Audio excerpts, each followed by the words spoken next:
Thanks for staying with us here on Joy News Prime. Now, as threats of terrorism emanating from the Sahel region becomes imminent, border communities in Ghana, bordering Togo and Burkina Faso are asking government to improve the economic conditions. Now, the residents fear a possible spillover of jihadist violence and infiltration from neighboring countries. Authorities in Togo have declared a state of emergency after jihadist militants killed 8 soldiers and wounded 20 Togolese nationals just last month. There have been series of protests in Burkina Faso following a wave of similar attacks, which has claimed at least 6 lives. Residents in border communities here in Ghana believe government can tackle the creeping insurgency if the poor socio-economic conditions are addressed. Correspondent Elias Utanko reports.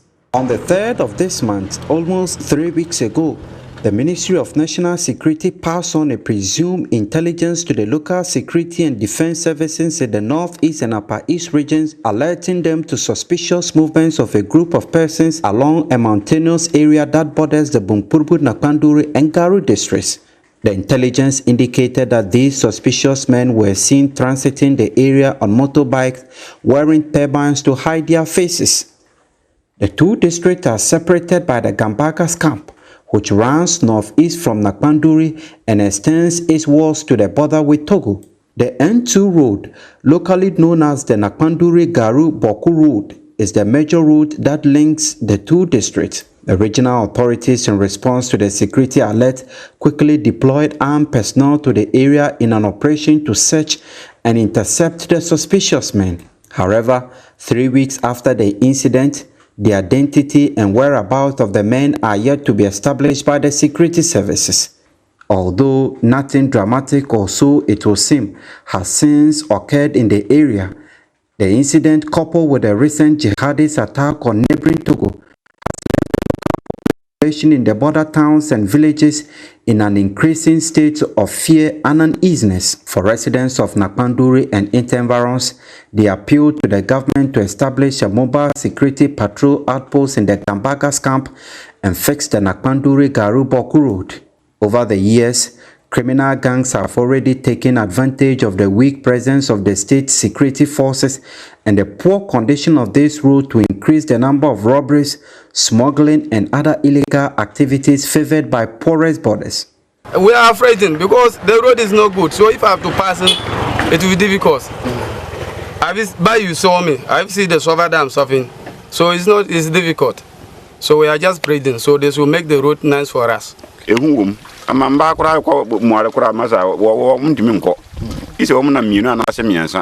go to farm with my father. Without not my father, I will not go. And I always fear. Do you have the control of it? Because the road is just this way, Like when you come, you slow down and they say park one side.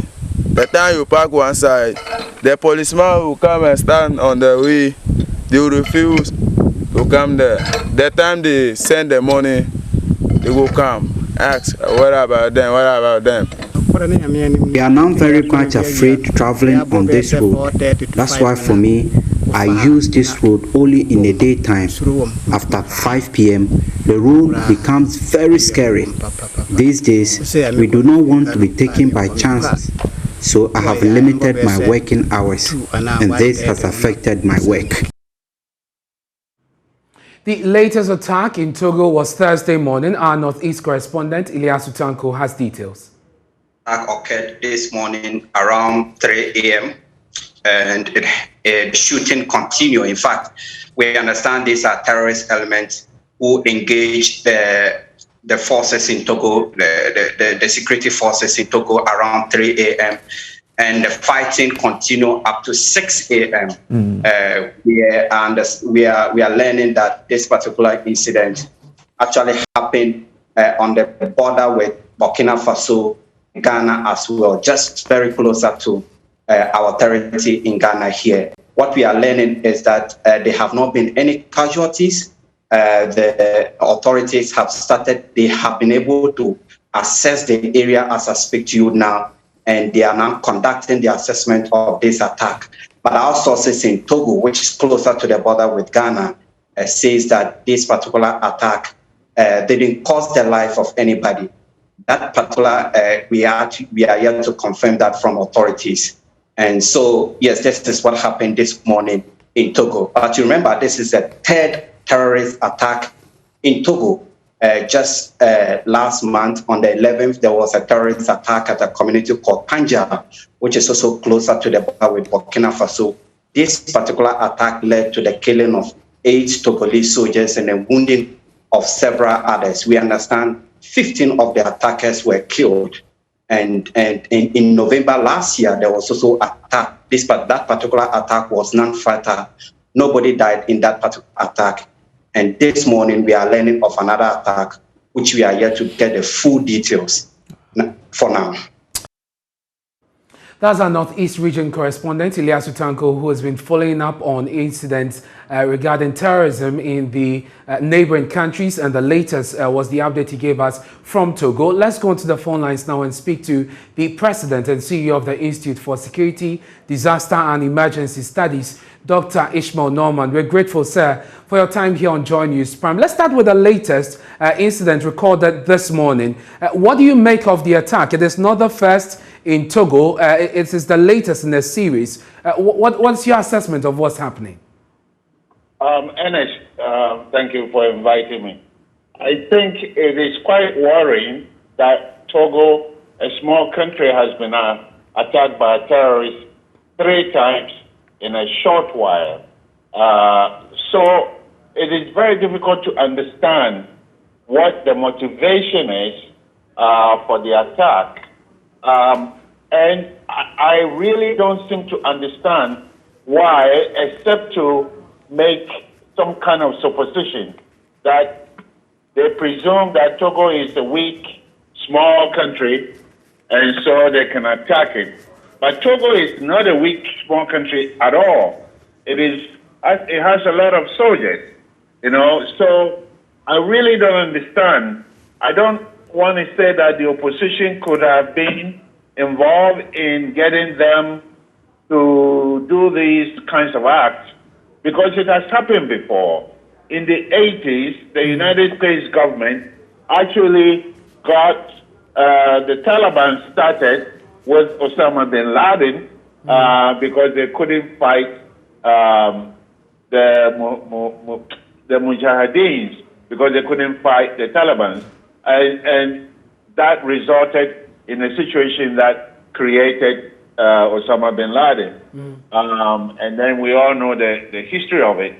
So if something like this is, if these terrorists have been co-opted by the local opposition because they've been fighting for a very long time, more than 25 years now, trying to make inroads into changing the government in Togo. If that is what is happening, then we have a very serious development on our hands. And that brings me to the next issue.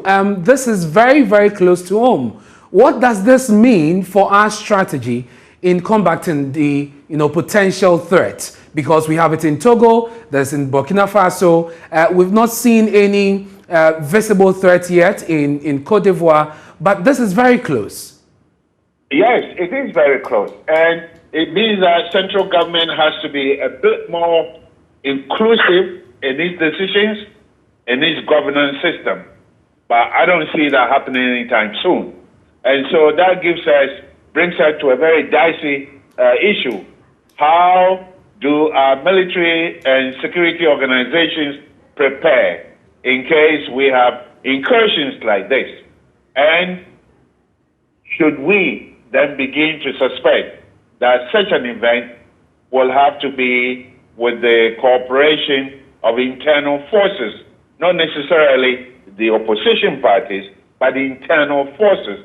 Because what is happening in Togo has to have a nexus to internal forces within Togo. If it's Nigeria, I can understand the etiology of Boko Haram and the Nigerian defense killing their leader and then creating Boko Haram and leading to where they are in 2009. But in Togo, we haven't had this kind of direct confrontation or offensive action against the terrorists. So it makes it very dicey situation. And I don't know really how we can lay our hands on the core issue so that we can design the strategies for intervention. But already we have a campaign which is underway. It's been running for a few weeks. What will be your assessment of that campaign? How good have we fared? The campaign is good for internal consumption, for Ghanaians' preparedness. The campaign by National Security is very, very good. Minister of Defense, very, very good. But let's put it aside. If the terrorists decide to attack us, the campaign will be totally irrelevant. Because, for example, in Togo, the last attack happened at 3 a.m. when even soldiers, some of them, who are even on night sentinel, will be probably tired and exhausted because of the circadian effect or rhythm on the human body. So at that hour, unless you have prepared to attack at that hour, a soldier on sentinel duty may not even be that alert. And so our whole security system has to be on a 24/7 alertness. That is not reasonable. Well, we'll leave it here. I'm grateful that you could join us. That's Dr. Ishmael Norman. He's a security analyst joining us on the recent terrorist attack in Togo and what it means for our safety and security here.